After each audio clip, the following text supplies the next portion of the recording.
Bismillahirrahmanirrahim. Assalamualaikum warahmatullahi ta'ala wabarakatuh.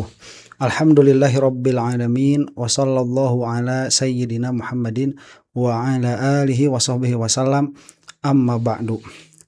Sepertinya Pak Prabowo menyesali ya perkataannya yang kemarin itu pergi ke Yaman.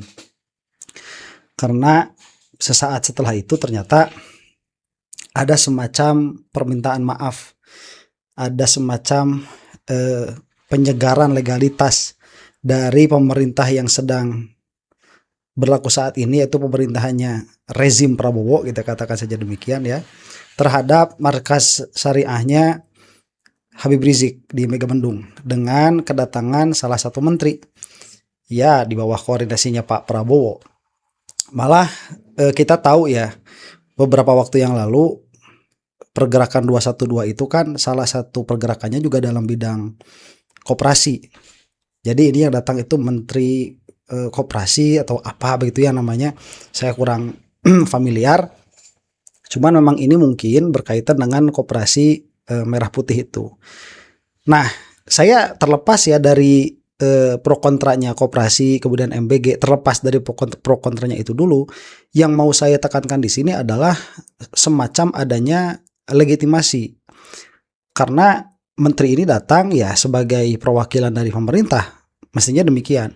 Dan bukan suatu kebetulan salah satu yang didatangi itu adalah Habib Rizik, dan Habib Rizik pun menyambutnya dengan baik. Jadi kita akan melihat di sini minimalnya 3 video ya insya Allah, yaitu menteri yang diundang oleh, bukan yang diundang ya, yang datang, yang meminta datang kepada markas syariah. Kemudian nanti ada Said Didu ya, ini urusannya dengan oligarki itu. Kemudian nanti juga Habib Rizik. Nah, saya mau mengatakan seperti ini dulu ya, bahwa pembesar-pembesar tokoh-tokoh negara ini itu hampir, saya tidak mau mengatakan mayoritas lah, banyak begitu ya, banyak yang memang tidak menghendaki pemerintahan Prabowo ini berhenti di tengah jalan. Seperti Pak Amin Rais misalkan kemarin mengatakan demikian kan, mudah-mudahan tidak sampai terjadi Prabowo ini berhenti di tengah jalan. Termasuk juga Habib Rizik salah satunya. Beliau itu kenal baik dengan Pak Prabowo. Cuman Prabowo ini memang sekarang di sekelilingnya itu para termul. Itu juga sebagaimana nanti akan dibahas oleh Said Didu ya. Nah, cuman Pak Prabowo ini karena memang dikelilingi oleh para termul ini, beberapa pernyataannya, kemudian sikapnya, kemudian kebijakannya itu ya apa ya, tertutup dari masyarakat. Nah, ini yang kalau kita masih punya harapan terhadap pemerintahan di Indonesia saat ini ya, jika masih punya harapan, maka inilah yang harus ditaikan begitu, supaya berisik di ruang publik, kemudian bisa didengar oleh Pak Prabowo. Sebagaimana yang mungkin salah satunya itu adalah tentang pernyataan kabur ke Yaman kemarin. Nah itu, jadi datang tiba-tiba ada menteri dan sebagainya lah. Nah ini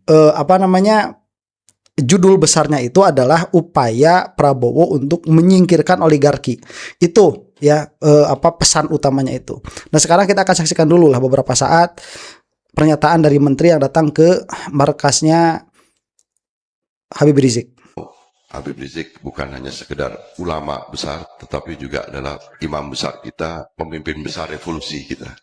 Gitu. Pemimpin besar perubahan, dan kita ingin kita bisa terus bersama-sama. Dan kebetulan kami di dalam pemerintahan kabinet sekarang, justru kami ingin membuka satu suasana kebersamaan. Dan apalagi sekarang yang ingin saya sampaikan adalah bahwa Bapak Presiden ingin supaya koperasi itu kembali seperti dulu dicita-citakan oleh para pendiri bangsa ini. Sementara itu kan bukan pernyataan ya Pak remeh-temeh ya, kalau mengatakan Habib Rizik itu adalah pemimpin revolusi kita, itu pernyataan resmi dari pemerintahan yang sedang resmi menjabat. Makanya saya tadi bilang ini sepertinya gestur permintaan maaf ini dari Pak Prabowo ini. Sepertinya ya. Bismillahirrahmanirrahim. Assalamualaikum warahmatullahi wabarakatuh. Waalaikumsalam warahmatullahi wabarakatuh. Rabbi shrah li sadri wa yassir li amri wahlul 'uqdatam min lisani yafqahu qawli. Amin. Warzuqni fahma. Rabbi zidni ilma warzuqni fahma. Yang saya hormati Imam Besar Habib Muhammad Rizik Syihab, pendiri Front Pembela Islam dan pendiri dan sekaligus pengasuh Pondok Pesantren Agrikultural Markas Syariah beserta seluruh jajaran pengurus pengelola pesantren. Sebentar, coba lihat tadi bahasanya. Front Pembela Islam, masih FPI yang masih front pembela, bukan persaudaraan. Ini satu poin ya. Yang saya hormati Habib Muhammad Ali Al-Atas, Ketua Umum Front Pembela Islam, dan juga Tuh, Habib Andi masih front pembela Islam tuh. Habib Zaki Al-Idrus, Imam FPI Jawa Barat, Kiai Haji, para ulama, para asatis, para santri, dan seluruh hadirin yang saya muliakan, Bapak Dr. Sahganda Nainggolan. Ini memang pengalaman di penjaranya juga sudah dari sejak mahasiswa di ITB, itu tahun 89 beliau sudah di penjara, waktu itu berhadapan dengan aparat di Orde Baru. Baik. Dan Sebentar ya, ini tadi karena FPI disebut 2 kali tuh, Front Pembela Islam disebut 2 kali. Mungkin ini ya, saya rasa di dalam hatinya Pak Prabowo, FPI itu tidak pernah benar-benar mati. Ya, jadi selamat sekarang bisa berbangga. Ini diakui loh sekarang berarti ya. Jelas kalau tidak dikatakan menterinya ini yang melanggar perundang-undangan karena memang sudah mengakui misalkan organisasi yang sudah dibubarkan ya. Ini adalah legitimasi kembali. Selamat. sama dengan Pak Jumhur Hidayat juga, itu sejak mahasiswa sudah di penjara waktu itu 2,5 tahun, 3 tahun. Kemudian kemarin pada saat di pemerintahan Pak Jokowi juga ditahan lagi. Dan jadi memang sesama alumni kita semua, sesama alumni pesantren juga. Jadi terima kasih Pak Imam Besar. Seperti yang tadi disampaikan oleh Pak Saganda, tentu kita merasa bersyukur, berbahagia bisa diundang di tempat yang terhormat ini. Juga para guru yang tadi sudah menyampaikan pelajaran bagi kami yang sempat mendengarkan tadi. Jadi memang kebetulan saya diminta oleh Pak Presiden Prabowo Subianto di Kementerian Koperasi, jadi saya ingin cerita sedikit tentang koperasi. Jadi memang yang perlu disampaikan adalah bahwa sejak berdiri pemerintahan Republik Indonesia, para founding fathers atau para tokoh pendiri bangsa dulu memang menginginkan di dalam konstitusi kita, di dalam Undang-Undang Dasar 1945 itu, perekonomian itu disusun berdasarkan atas usaha bersama, dan oleh karena itu badan usaha yang dianggap cocok karena itu sesuai dengan nilai-nilai yang tumbuh di masyarakat kita, nilai-nilai kebersamaan, kegotong royongan, dan kekeluargaan, itu adalah yang paling tepat, namanya badan usaha koperasi. Dan koperasi ini selain memang salah satu contohnya Bung Hatta mendapatkan pelajaran dari negara-negara di Eropa, tetapi yang jarang diketahui oleh kita semua, sebenarnya tahun 1913 Haji Umar Said Cokroaminoto itu mendirikan koperasi konsumen setiausaha di Surabaya. Baik. Nah itu lama ya pidatonya, sekitar setengah jam. Bagi yang penasaran silahkan datang ke channelnya sendiri tuh. Nah inti dari apa yang sudah saya dengarkan dari Pak Menteri tadi, salah satunya adalah keterlepasan diri dari oligarki. Jadi memang Pak Prabowo ini gimana ya, kalau misalkan kita mau memahami begitu ya suasana psikologinya Pak Prabowo ini, dia itu kan mimpinya besar ya, cuman memang kekuatan utak-atik politiknya itu, pembisik-pembisiknya itu lain-lain. Jadi ya kalau misalkan kita mengatakan bahwa yang bersangkutan ini Pak Prabowo ini ya di dalam keadaan memimpinnya itu masih amatir sebagai presiden, ya amatir memang, baru 2 tahun begitu. Tapi bukan sebuah alasan juga sebetulnya, karena seharusnya seorang pemimpin itu ketika jadi presiden dia sudah siap dari hari pertama. Cuman ala kulli hal, kalau kita memang mau mendorong hal itu, adalah sebuah sebuah kenyataan yang memang bisa kita lihat bahwa Prabowo ini ingin lepas dari oligarki, terlepas dari apakah Prabowo itu pada akhirnya nanti akan bisa atau tidak. Nah ini sebagaimana yang disaksikan juga oleh Pak Said Didu ya, ini akan kita saksikan sebelum nanti kita menyaksikan tanggapannya Habib Rizik terhadap Menteri Koperasi tadi.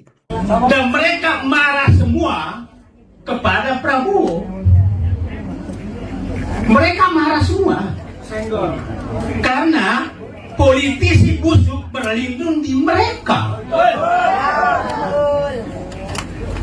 Politisi busuk berlindung di oligarki dan bintang. Dari mari kita sangat jernih melihat. Coba lihat gerakan yang terjadi. Mantan Sekretaris Kementerian BUMN Said Didu melontarkan pernyataan kontroversial dengan menuding kelompok pendukung mantan Presiden Joko Widodo sebagai pihak yang sebenarnya menginginkan pemakzulan Presiden Prabowo Subianto. Adapun pernyataan ini disampaikan Said Didu dalam diskusi bertajuk "Apakah gerakan pemakzulan Prabowo itu realistis?" yang digelar di kawasan Menteng, Jakarta pada Kamis 7 Mei 2026.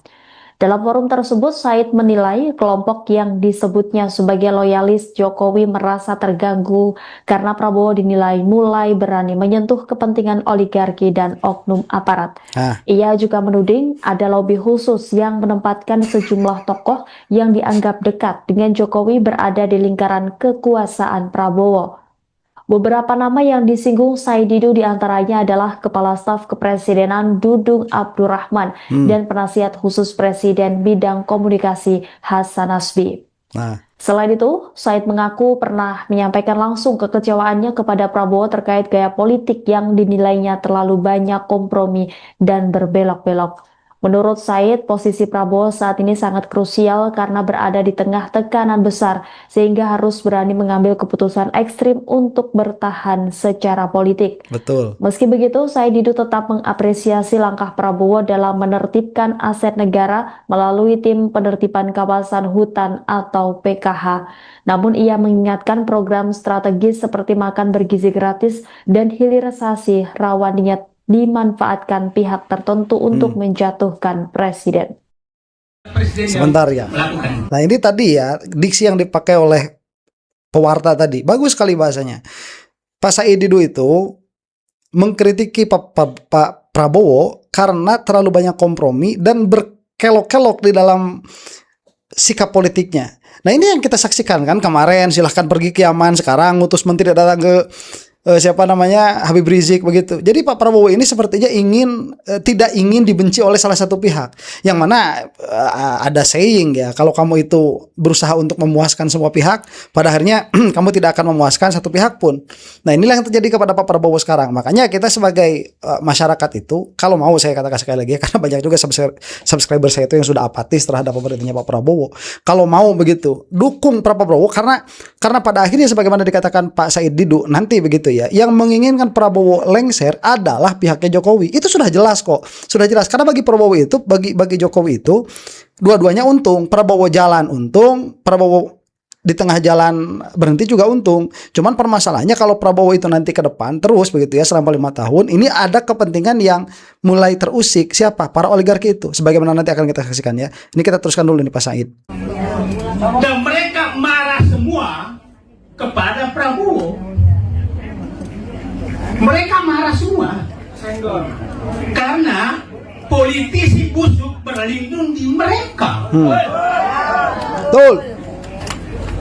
Politisi busuk berlindung di oligarki dan bintang. Dari mari kita sangat jernih melihat. Coba lihat gerakan yang terjadi. Gerakan geng Solo, oligarki dan Parcok terus berlangsung kepada Prabowo. Oke? Betul. Coba bayangkan 3 Joko, 4 Jokowi ditempatkan dan saya yakin ada lobby khusus yang menempatkan sekitar Prabowo. 1 Teddy, Jokowi clear. 2 Dudung. Ya, 3 betul. Kodari. Ya. 4 adalah Hasan Nasbi. Iya. Sebentar, saya suka di berita orasi politik tapi kayak ketoprak begitu ya. Bagus. Ini ada kearifan lokal di dalamnya. Top. Maki ke Prabowo. Terus kita harus melihat Prabowo dikepung oleh mereka. Lawan. Masih realistis lah kita melihat perkembangan. Ya, cakep. Sekarang coba lihat Prabowo menyelamatkan negeri ini seperti apa sih? Ya, hanya dia yang berani mengambil kebun sawit dan tambang puluhan juta hektar dari oligarki. Hanya dia. Oke. Tepuk tangan. Hanya dia. Uh, Anda boleh menyatakan saya itu jadi teror. Silakan. Silakan. Saya ingin ceritakan bagaimana PKH, tim penerbitan PKH dibentuk.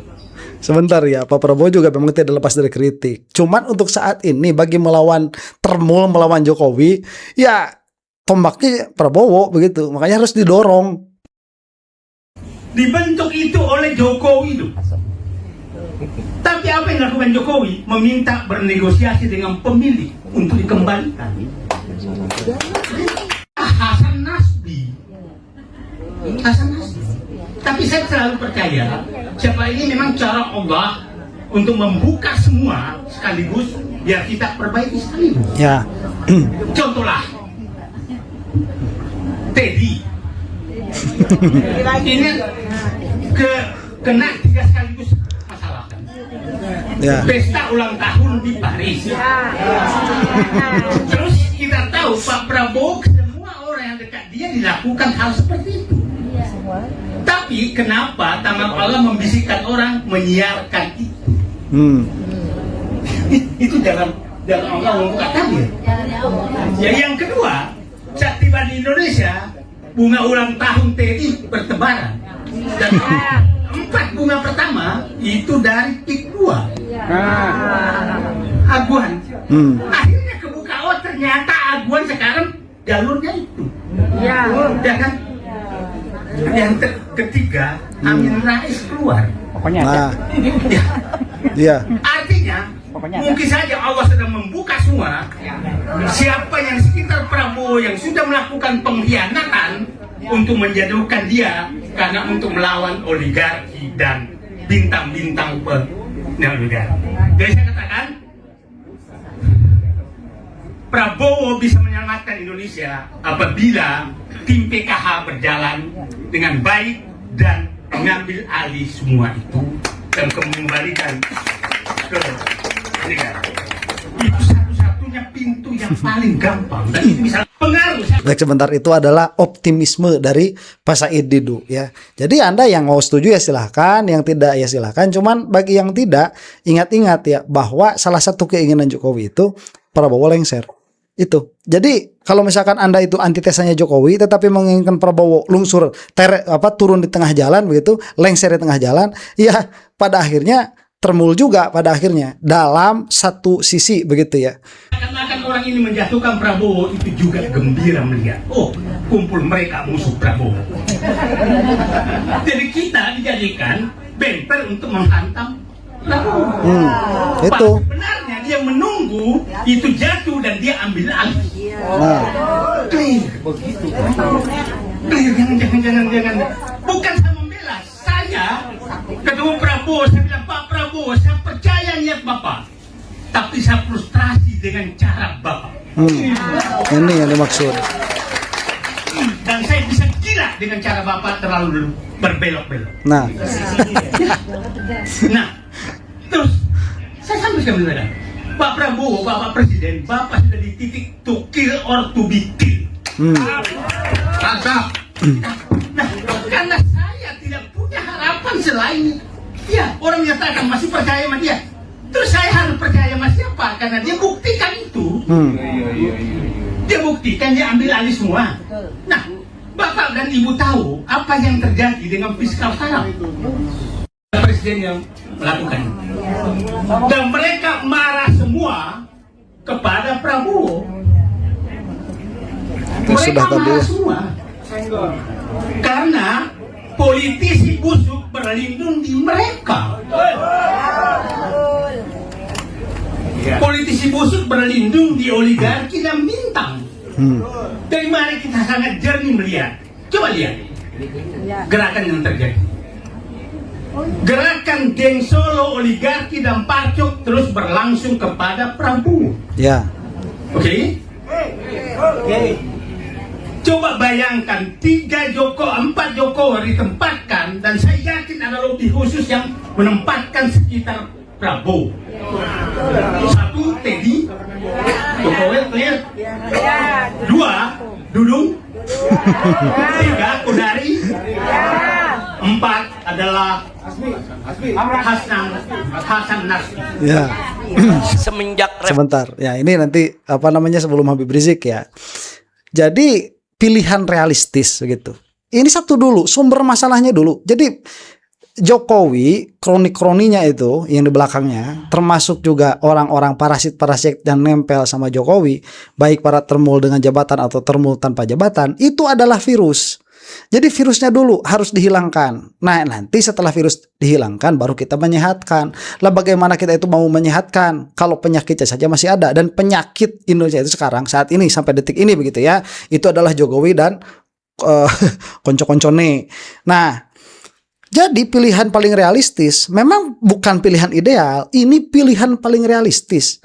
Pilihan paling realistis itu adalah melengsarkan Gibran. Itu kalau kita tidak mau ambil risiko nanti di 2029 si Gibran naik, karena perpolitikan di Indonesia itu sangat dinamis sekali. Jadi sebagaimana dikatakan Pak Amin Rais, mudah-mudahan tidak berhenti di tengah jalan. Said Didu juga tadi mengatakan demikian, cuman agak frustasi dengan caranya Pak Prabowo. Habib Rizik juga demikian begitu. Karena ini adalah pilihan yang paling realistis, yang paling praktikal yang bisa kita pilih saat ini. Nah, ini perkataan siapa? Habib Rizik ya, yang seolah-olah mengaminkan perkataan Pak Menteri tadi, kemudian perkataan Pak Said Didu juga di dalam hal apa? Di dalam hal bahwa oligarki ini sekarang perlu dilawan. Nah, itu dulu. Bagaimana caranya? Inilah yang sedang dilakukan oleh Pak Prabowo ya. Kalau kita memang mau menaruh harapan. Kita saksikan nih. informasi tantangan koperasi kita berat. Saya pelajari kenapa koperasi ini banyak gulung tikar. Maaf Pak Menteri, selama ini dari mulai reformasi sampai hari ini banyak koperasi gulung tikar. Yang pertama, karena di dalam koperasi diberlakukan simpan pinjam dengan riba, ada bunganya. Makanya saya bangga di sini ada masyarakat ekonomi syariat, ada Pak Menteri yang dari syarikat Islam. Mudah-mudahan ekonomi daripada koperasi kita ke depan bisa dibebaskan dari riba, bisa dibebaskan dari hal-hal yang tidak syariat. Makanya tadi sudah disampaikan oleh Bapak Menteri kita udah punya bank syariat begitu banyak. Nah, mudah-mudahan koperasi-koperasi kita ke depan semua bisa bekerja dengan bank-bank syariat. Jangan bekerja sama dengan bank konvensional. Karena kalau sudah bank konvensional tidak akan berkah. Allah yang nyatakan dalam Al-Quran, siapa yang masih terus memainkan riba, fa'dzan biharbin minallah wa rasulih. Ya. Kata Allah, umumkan, maklumatkan perang dari Allah dan Rasulnya. Nggak bakal berkah kalau masih ada riba. Nah, itu yang pertama Pak Menteri. Karena sebentar ya, ini harus saya nyatakan dulu bahwa dalam permasalahan riba itu adalah haram, betul. Nah, dalam permasalahan banknya itu sendiri, baik konvensional, BUMN, syariah, itu ada khilaf di dalamnya ya. Lain soal begitu. Banyak koperasi-koperasi itu mengandalkan simpan pinjam yang ada ribanya. Nah, mudah-mudahan ke depan tidak ada lagi. Ini tugas Bapak Menteri kita yang harus kita dukung, saudara. Insya Allah. Yang kedua, saudara, ini tidak kalah. Sebentar, bahasanya tuh, ini adalah program menteri yang harus didukung. Jelas tuh bahasanya. Kayaknya banyak koperasi kita sejak dulu, khususnya sejak reformasi sampai hari ini, tidak menguasai dari hulu sampai ke hilir. Itu yang terjadi, saudara. Nah, saya kasih contoh, dulu ada koperasi pondok pesantren mendirikan mie instan, pabrik mie instan, maju luar biasa. Bagaimana nggak maju? Koperasi pondok pesantren bangun pabrik mie instan, itu jutaan santri ke Indonesia jadi pelanggan. Karena di pondok-pondok pesantren mie instan tuh jadi makanan favorit tuh. Di mana-mana, bukan hanya di Indonesia, di Tarim pun nih tempat Hanif kuliah dulu, di Rubat-Rubat. Di Timur Tengah sana mie instan itu makanan favorit, saudara. Begitu muncul pabrik mie instan dari koperasi pondok pesantren, laku jutaan di mana-mana. Tapi sayang sejuta sayang, mie instan ini nggak menguasai dari hulu sampai ke hilir. Dia masih beli terigunya dari pabrik oligarki. Begitu dia maju, oligarki punya mie instan anjlok. Marahlah oligarki karena mie-nya nggak laku. Santri berganti dari mie mereka, mie oligarki, kepada mie pesantren, saudara. Nah, begitu akhirnya mereka tersaing, saudara, nggak disuplai lagi terigunya. Ini pabrik terigunya nggak disuplai lagi. Ya pabrik yang punya pesantren bangkrut, terigu nggak ada, mau bikin mie dari mana? Nah, begitu mulai bangkrut, saudara, datang oligarki menawarkan diri. Bagaimana kita bantu? Kita beli sahamnya. Nah, mereka minta beli saham 50%, 60%. Kalau dikasih, baru terigunya akan disuplai lagi. Terpaksa, kalau enggak gulung tikar. Nah, akhirnya apa? Akhirnya mie itu dikuasai lagi oleh oligarki. Nah, ini sebagai salah satu contoh saja. Kalau kita mencerita bisa ratusan, bisa ribuan contoh. Kalau kita tidak kuasai dari mulai pabrik, distributor, grosir, bangkrut, kita punya usaha. Bentar, nah ini ya nanti ini bagus nih, salah satu standar ya bagaimana nanti berjalannya koperasi merah putih itu, koperasi desa yang mau dijadikan sekarang. Apakah itu cuman mau jadi retail atau memang mau jadi pemain untuk menghilangkan praktek monopoli terselubung ya? Karena memang itu secara hukum sulit untuk dibuktikan bahwa itu adalah sebuah praktek monopoli, karena ya mereka juga merekrut pengacara-pengacara yang bisa mencari celah hukum kan di dalam penamaan perusahaan, kemudian di dalam kepemilikan perusahaan dan sebagainya. Mereka bisa mengelak dari praktek monopoli, tapi pada kenyataannya de factonya praktek monopoli itu oleh para oligarki ini. Nah, apakah pada akhirnya Pak Prabowo itu berani untuk menyenggol mereka atau tidak? Ya akan kita saksikan beberapa saat ke depan ya, beberapa minggu atau bulan ke depan. Mudah-mudahan bulan lah ya, nggak nyampe tahun ke depan. Maka itu di sini ada Pak Menteri, kami dukung Bapak. Kita minta, ini kan kebijakan pemerintah, perlu ada satu regulasi yang betul-betul melindungi koperasi yang akan dilaksanakan oleh pemerintah. Betul. Regulasi itu harus memprotek supaya koperasi yang diuntukkan rakyat ini mampu menguasai dari hulu sampai ke hilir. Bagaimana kita dagang gula bersaing? Di sini koperasi, di depan toko oligarki. Di sini kita dagang gula sekian, di depan lebih murah dari kita. Karena ngambil grosirnya lebih murah. Sementara kita nggak berani dagang dengan harga yang sama. Itu gara-gara apa? Gara-gara grosirnya dari mereka, distributornya dari mereka. Akhirnya kita bangkrut melulu, nggak bisa bersaing, saudara. Nah, mudah-mudahan dengan adanya kebijakan baru ini, sekarang ada Bapak Menteri Koperasi kita yang punya semangat luar biasa, apalagi beliau dari gerakan Islam. Nah, mudah-mudahan hal ini juga bisa diatasi. Sama-sama kita bantu semua, saudara. Insya Allah. Nah, yang terakhir, sebentar, ini bukan omon-omon ya dari siapa Habib Rizik, karena memang Habib Rizik itu pernah dari atas nama 212 itu mengelola koperasi di Garut. Itu ada koperasi 212, ada dua kalau tidak salah, yang satu sudah bangkrut, yang satu menuju bangkrut. Kenapa? Banyak permasalahannya itu, di antaranya manajemen ya, karena manajemennya tidak profesional. Kemudian mungkin ya karena salah satunya juga FPI sudah dibubarkan salah satunya. Jadi itu kebersamaannya, nilai kebersamaannya menjadi kurang karena memang bukan berdasarkan undang-undang yang ada law enforcementnya. Nah, beda nanti kalau dengan koperasi merah putih ya. Saya tidak tahu kedepannya akan seperti apa. Saya tidak bisa mengatakan pro juga lah, produknya belum ada, barangnya, koperasinya belum ada, begitu bagaimana. Cuman ya sekali lagi, kalau kita masih mau optimis dan kita masih mau melihat kontra dulu dengan Jokowi begitu, harapan paling realistis sampai saat ini adalah mensukseskan salah satu disebutkan oleh Habib Rizik ini, yaitu program koperasi itu.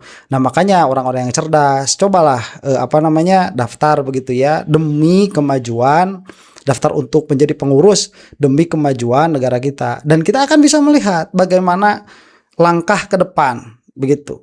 Ya karena Prabowo bukan Jokowi, dan tadi sekali lagi Prabowo itu masih memang banyak melakukan kompromi, harus banyak diingatkan oleh kita. Berisiklah di ruang publik. Demikian, mudah-mudahan kita semua ada dalam maghfirah Allah Subhanahu wa taala. Wallahu taala a'lam bissawab. Assalamualaikum warahmatullahi taala wabarakatuh.